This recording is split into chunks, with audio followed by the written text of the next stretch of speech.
Welcome back to this teleconferencing session. In this session, we will be talking about temperature maintenance in neonates or newborns.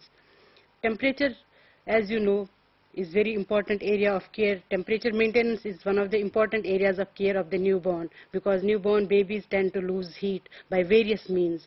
Therefore, it becomes one of the most important aspects of the mortality and morbidity of the babies, mainly the preterm babies. Dr. Saluja, what is the normal temperature of a newborn baby and how do you assess the temperature in newborns?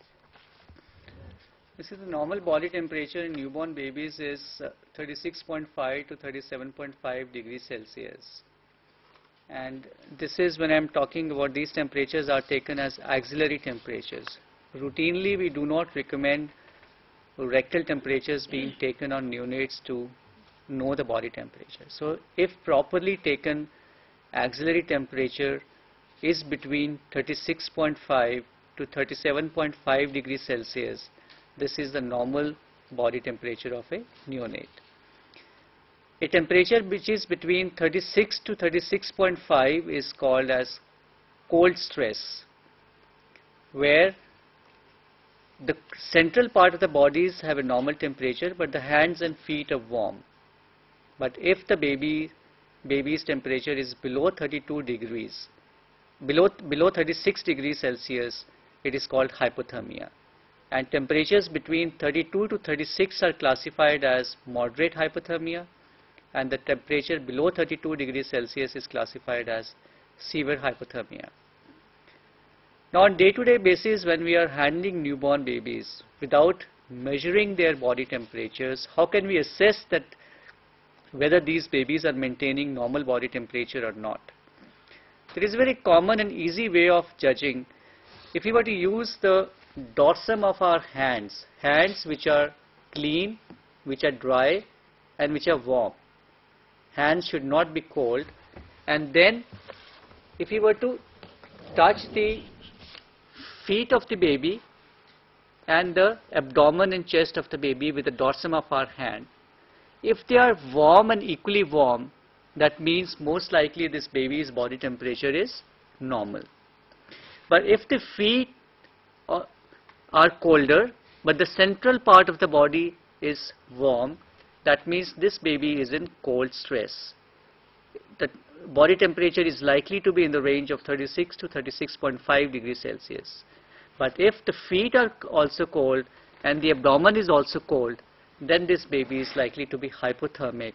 And that is a baby where we should record their body temperature to confirm what is the degree of their hypothermia.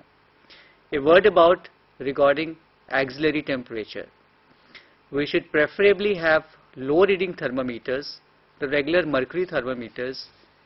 We should disinfect the thermometer by cleaning it with a alcohol or a spirit swab, dry the thermometer, shake the thermometer so that the mercury falls below a level that we can record low temperatures. Make sure that the axilla of the baby is dry. After the axilla has been wiped with a dry clean cloth and it is made to dry, we should place the bulb of the thermometer at the tip of the axilla and then fold the arms over the thermometer and take the temperature for at least 3 minutes. The duration recommended is anywhere between 3 to 5 minutes, and that should give us a reasonably accurate body temperature of the newborn baby. Should the rectal temperature be taken in the Yeah, I newborn? think I said that rectal temperature should not be taken routinely to record body temperatures of newborn babies. It's only under special circumstances where it's very vital for you to know the core temperature that you should resort to taking rectal temperatures. So, Mrs. Kathuria, what are the various ways or various mechanisms by which newborns lose the heat? The newborns lose heat by 4 different methods. Conduction, I think we are all familiar with these methods which are commonly taught to us in science also. Not only babies lose heat, but loss of heat of any place takes place through conduction, convection, radiation and Evaporation. Conduction, yes, evaporation. We all know that if a baby, when the baby is born, the child is wet. And if a wet child is kept in a place, then when the water evaporates, if a child is born and if we do not dry the child and the child is kept wet for a long time, that water which evaporates from the surface of the baby's body, that causes cooling. Evaporation causes cooling. Thus, we have already talked that we should be immediately, as soon as the child is born, we should be wiping the baby and making the child dry. First thing is to dry the child, taking care to see that all the axilla, the groins and all the parts of the baby are dry.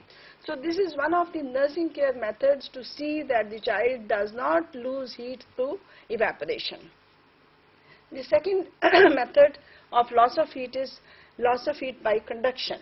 Now, for example, we have placed this baby on a unwrapped, uncovered surface, and suppose it was a metallic surface.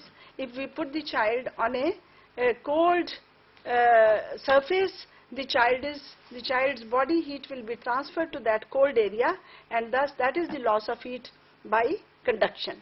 So, to prevent that loss of heat by conduction, we can wrap the baby in a pre-warmed towel and also put the child on a surface.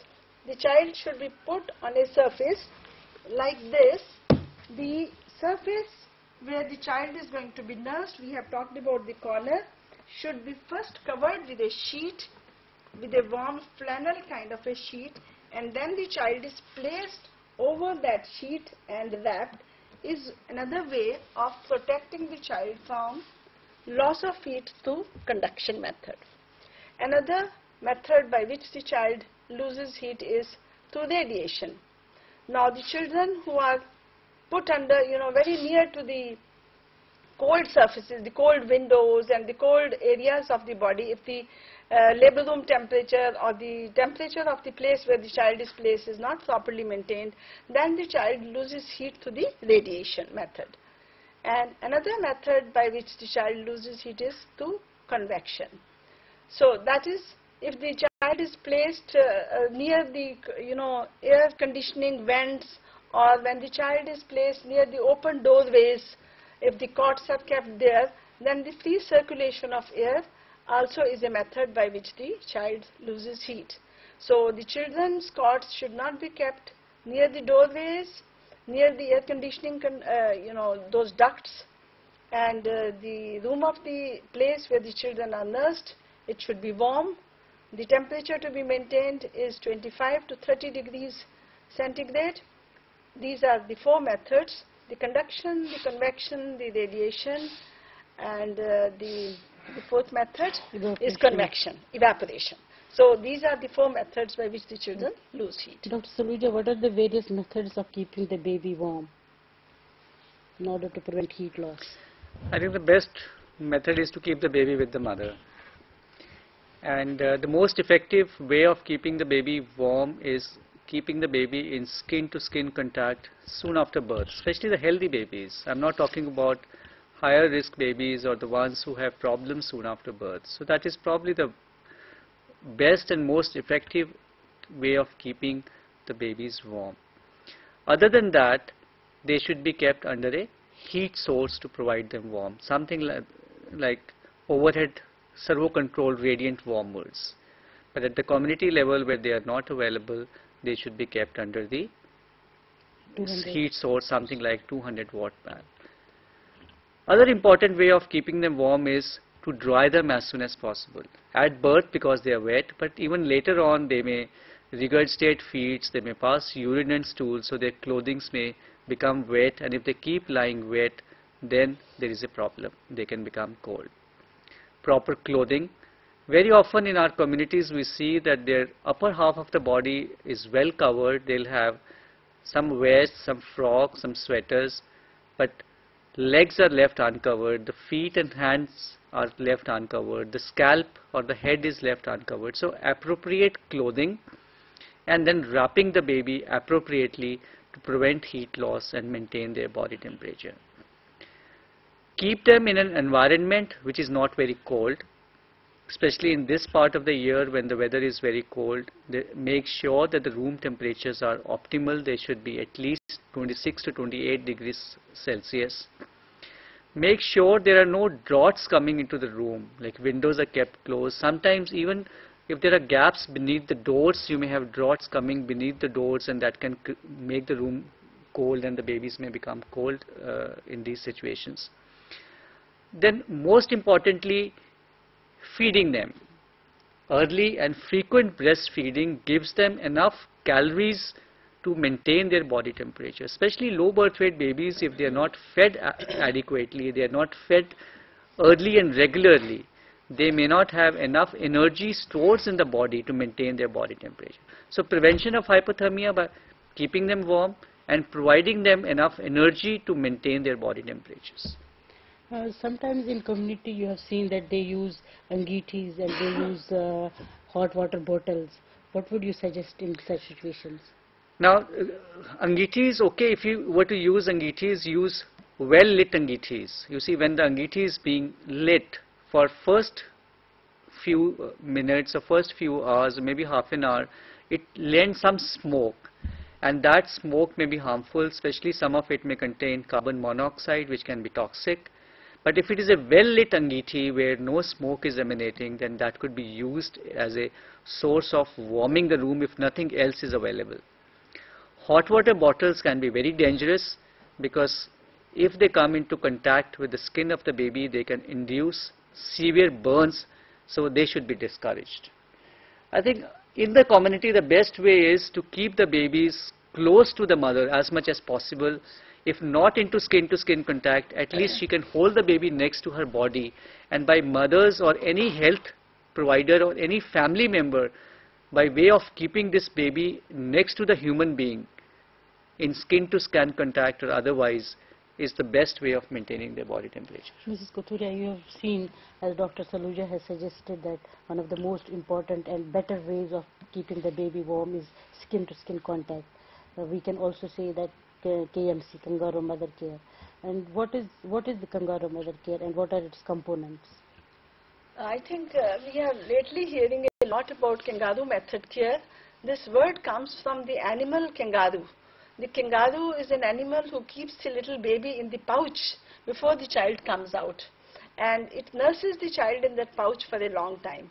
I think probably this KMC this word has emerged from there, that babies need to be kept skin to skin over the mother before they can be, to keep them warm. And so thus it is a method which is being used very commonly these days to keep the babies warm, and it is that is skin to skin contact with the mother. And I will just like to demonstrate to you exactly what is kangaroo method. The child who is naked is put next between the breasts of the mother, skin to skin, and with the head turned on one side, and there is a jacket. These days there are specially designed jackets which are made, and the baby is covered like that against that jacket, which is tied at the back. Like that, skin to skin touch between the breasts of the mother, child's head turned on one side, is what is kangaroo method care, which is being popularly discussed in taking care of the, keeping the babies warm. And this method specially is being used for babies who are not able to maintain their temperature. This is what is kangaroo method. What are the components of kangaroo mother care? The components of kangaroo method care is that it is skin to skin contact with the mother, and then it is the mother should be able to immediately breastfeed the baby, and it is safe, it is low cost, it is highly effective method, and the babies and mothers both love this method. And they are able to, What are the benefits to the baby and benefits to the mother? The benefits to the mother and the baby is the child feels very secure, mother feels also very secure, they are able to attach themselves, the child's heat loss is minimized, and this is the best way to nurse the baby. And it is very effective. It helps in the gain of weight of the baby and reduce the heat loss. These are the methods, and it is very effective in nursing care, especially for babies who are low birth weight and very low birth weight. Though this method can be used even for normal babies. What are the various indications of using kangaroo mother care? I think the various indications for using the kangaroo method is the children who are unable to maintain their temperature, who are low birth weight and are not there gaining weight and not breastfeeding properly. So these are the babies who benefit the most, especially the very low birth weight and the low birth weight babies. The babies who are stable. Babies who are stable, they don't need to be given kangaroo method care, but babies who, it can be used even for normal babies. Dr. Saluja, would you like to add something in the kangaroo mother care? Yeah, I think the role of kangaroo mother care in the health facility at home, and more importantly during transportation. Yes. When we talk in terms of KMC, kangaroo mother care, in the health facility, then we are talking in terms of very low birth weight babies, and that is a phase before they are being sent home. That's a transition from the secure environment of your newborn unit where you are able to maintain the room temperature, and then in transition they are going home. So increasingly mother keeps the baby away from a heat source, which could be a warmer or an incubator, and starts performing kangaroo mother care, keeping the baby in skin to skin contact for 1 hour, 2 hours, 4 hours, 6 hours in multiple sessions, so that the baby is able to maintain the body temperature away from an artificial source of heat. It promotes breastfeeding, direct breastfeeding. It helps with better weight gains. In fact, very low birth weight babies, it reduces the number of apneic episodes in certain situations. So that's a concept in the health facility, whether it is a hospital or a small district level nursery or even lower than that. At home, all those babies who are not able to maintain body temperature, which we can check by our human touch technique method, and knowing that they are in cold stress, are the ones who should be given kangaroo mother care. Of course, babies who are below 2 kilos or below 1800 grams, who are very low birth weight babies, for their maintenance of body temperature need to be kept for much longer time.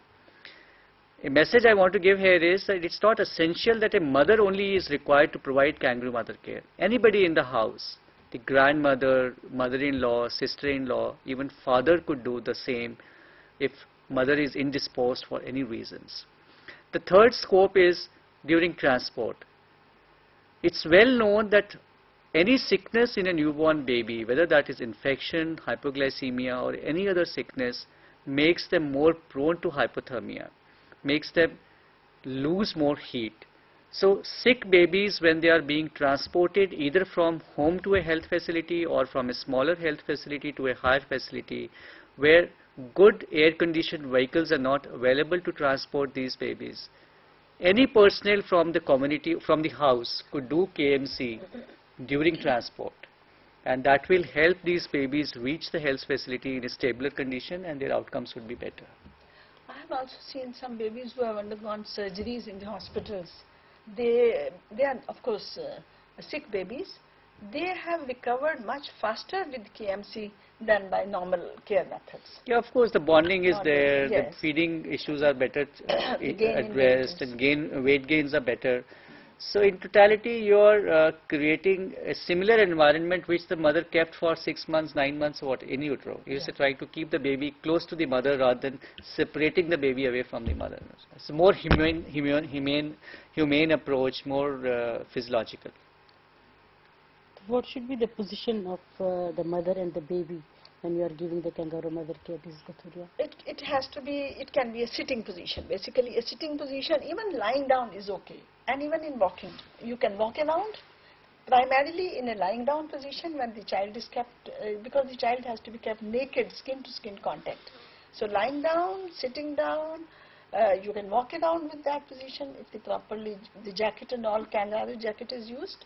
So it can be in any position which is comfortable to the mother, and the baby is comfortable in that. So, Dr. Saluja, what are the prerequisites for this kangaroo mother care? You see, unless a baby is very sick, is hemodynamically unstable, requires very high concentrations of supplemental oxygen, has abdominal distension, has recurrent and severe apneic spells. In otherwise stable babies who are accepting feeds, whether this is tube feeds or spoon feeding, whose breathing is normal, are the ones who will qualify for kangaroo mother care. People have tried giving kangaroo mother care in intensive care units, whether the babies have been on some mild respiratory support, also on oxygen therapy, but then there has to be a very closely supervised KMC. But for most of our health facility scenarios or for the community level purposes, the stablers, low birth weight babies are the ones who would qualify for kangaroo mother care at home, and sicker babies who are being transported would qualify for KMC during transport. Preferably they weight 1.5 to 1.8 kg. So weight even for- baby who is bigger than 1.8 is not able to maintain temperature, even that could be. Sick babies of any I think weight. See, sick I would babies say may in a be- cold weather, even term baby who is 2.53 kilos, if he is in cold stress or if he is hypothermic, probably skin to skin contact or KMC. Now, I think whether we are talking in terms of warming the baby as a therapeutic measure, or we are providing KMC as a skin to skin contact modality for help them not lose weight or have better weight gains.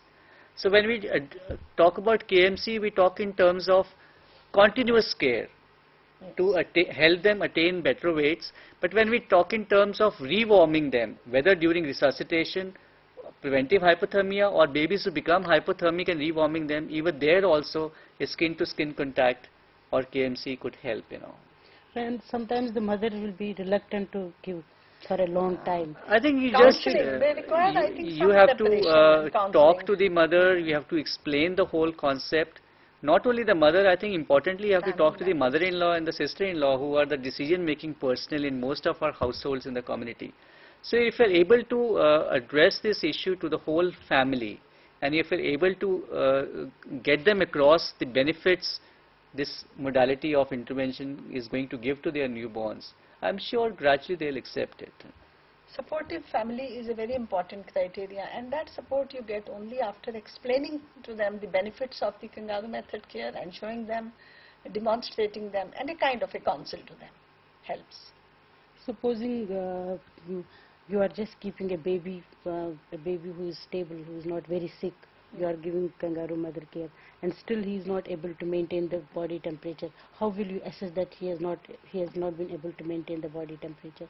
What are the signs which could be? Well, it is the same as the signs for any hypothermia. That means when the child is not gaining weight, is not feeding properly, and the child's the child who is hypothermic is not likely to gain weight and is not likely to feed properly. And is a sick child. This Becomes takes a us sick to, child. Dr. Soluja, this takes us to hypothermia. What are the signs we can see in a hypothermic baby?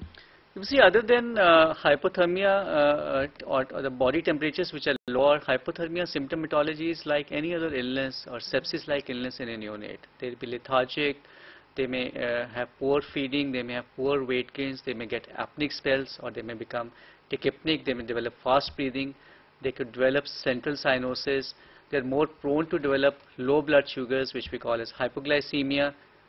Hypothermia could be a manifestation of septicemia. A severe metabolic Sep- disorder kind. So any sickness can cause hypothermia, but primarily if a baby is hypothermic, common symptoms would be poor feeding, lethargy, apneic spells or tachypnea, cyanosis, low blood sugars. So these are the common. Sometimes there will be other way around, that we are giving more heat to the baby, making the babies hypothermic. So in such situations, what would be the symptoms and how can you You manage see, that in our hypothermic country, babies? that is a equally important scenario, especially in those areas where it becomes very hot during summers. And any body temperature more than 37.5 is defined as hyperthermia or increased body temperature. It's not only seen in those babies who are kept in hot environments. Unfortunately, we also see in moderate weathers where mothers are over enthusiastic in giving too many coverings. They would give 3, 4, 5 sweaters to a baby, wrap them in a sheet, then a shawl and a blanket. So excessive covering, excessive layers of covering and excessive woolens covering these babies may also result in hypothermia or fever. Very less commonly newborns will present with fever because of infection. It happens, but it happens less commonly. Most common cause of increased body temperature is either because of excessive clothing or because of excessive environmental temperatures. So the treatment for these scenarios is, in these situations, is to uncover the baby, optimize clothing, optimize environmental temperature, and that takes care, and medications have no role in bringing down temperatures in these situations. And not giving very cold, like ice water baths and all that, that is not recommended. Even simple, cold water. You see, what we talk about tepid sponging or Tepid sponging the baby, we should never do it with ice cold water. We should always do it with a room temperature water. And no, fans and all should not be put on for a long time with a wet baby exposed. They can result into a quick shift of temperature, which is again not very, which is dangerous for the baby. So another way of keeping the babies warm is putting the baby in the incubator, as you were earlier said. So what precautions a nurse must take when nursing a baby in the incubator? So incubator is not uniformly available all over in the community where we are addressing to, but those units which have incubators available, the role of nurse is to keep the incubator's environment absolutely clean and hygienic. Because unless we disinfect our equipment which we use for neonatal use, we can increase the risk of infections in these babies. We need to maintain adequate humidity. We have to make sure that the fan which circulates air within the incubator is working properly. We have to make sure that the sensors or the probes which are attached to the baby to self-regulate the temperature of the incubator to maintain the body temperature are fixed to the baby's skin appropriately, so that they are not loose and the incubators may not inadvertently overheat the babies. So all these precautions have to be taken care of. Anything else you would like to add? Well, Kangaroo method care is a very useful method, and besides that, even generally giving some instructions to the mothers, because in our community, people have a thing that either to cover the feet or to cover the head. We need to tell them that it is very important to cover especially the head during winter, because head is a very large, babies have a very large head. So they must have proper hair covering, and also to put the baby socks, and in very cold weather when we are especially treating the hypothermic babies, even to put on those mittens. And at least 3 to 4 coverings in very cold weather are essential, not overheating, but 3 to 4 layers of dresses are important to keep the babies warm during winter. And not that the head should especially be covered. And after the hair wash, they should dry the head properly before giving the head cover. And it should be done properly with a flannel or the warm clothings. It depends, it has to be, weather friendly. In extremely cold weather and in hot weathers, things are different, so they have to be advised according to the weather.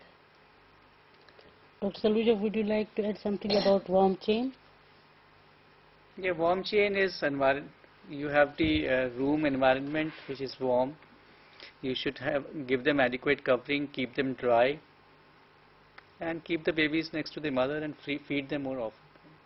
Okay. And especially during transportation also it should be kept in mind, and preferably the mothers should be carrying their babies during transport.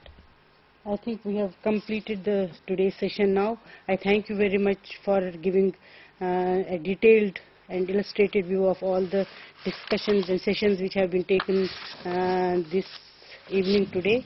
I thank Dr. Saluja very much for sparing so much of his valuable time to take the session and demonstration. I also thank, despite so many other commitments, I also thank Mrs. Kathuria for sparing her time to take over the session. I think these sessions have been very fruitful for the students, if they at all have been there present in the various regional centers.